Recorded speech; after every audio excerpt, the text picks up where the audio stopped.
I'm here with Esther Barazzone, the president of Chatham University. Welcome. Thank you. Delighted to be with you. You are in your last year of your presidency after 23 years. Tell me what's changed the most about the higher education landscape since you first started. I think the biggest change is the recognition that great change is needed, probably. I think that it's good that there's serious national attention now to the questions of the importance of higher education, the value of higher education. Of course, to me, it's pretty clear that they're greatly important and to the country as well as to the students. But there's an engagement with the question nationally that I think is really important. You've made big changes at Chatham. What's the most difficult thing about shifting a campus as you have? You've made it co-ed, added graduate programs, done some other things there. The most difficult thing is running up against tradition. One of the things that I advise people who are thinking about change is try not to worry too much about tradition because it will always assert itself. So that I think is the hardest. And not facetiously, the hardest is to make sure the change in an appropriate way reflects tradition. Because in tradition are, of course, buried deep values and important values. So you do need to think about how change is not just wholesale difference, but is in some way demonstrably continuous with the purposes of the institution. What's one example of how you made that happen there? I think coeducation at Chatham is an example with that, though everyone may not yet see it that way. As we looked at the necessity, the financial necessity of becoming coeducational, as our undergraduate enrollment became 1/4 of our total enrollment due to the growth of graduate programs. It was very important to us nonetheless to really honor the mission to women's education and to women's leadership. So we thought very hard about how could we be coeducational in a way that honored the needs of the men who came here, but who were what was also continuous with our tradition to women's leadership. So we studied places that, while they weren't women's colleges, seemed to do a very good job with women's leadership, such as Rutgers University, that even though Douglas is not as it was, still programs to women's leadership, has very important work in women in politics, has a women's institute.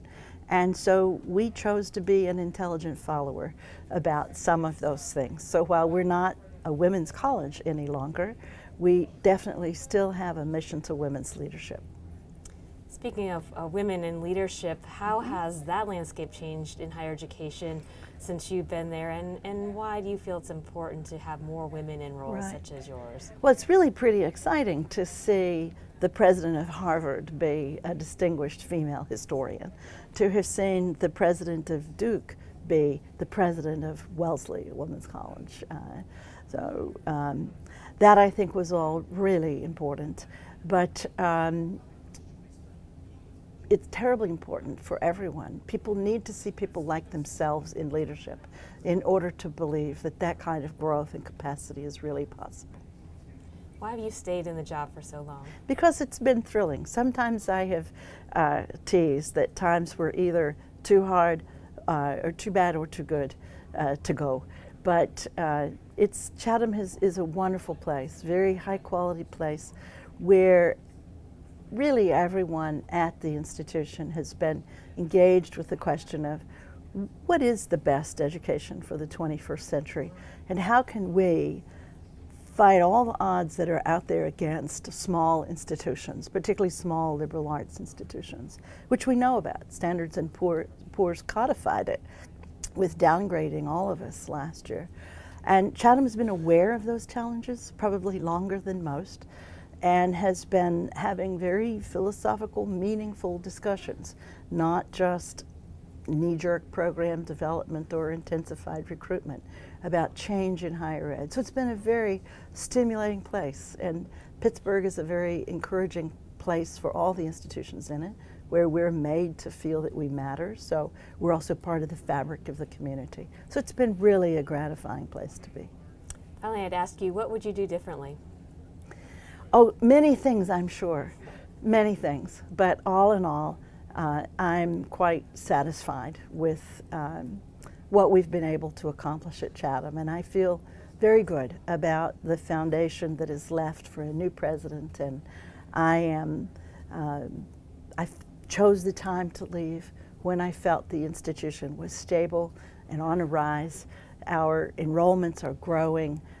We have almost more than two times the incoming first-year class than we had.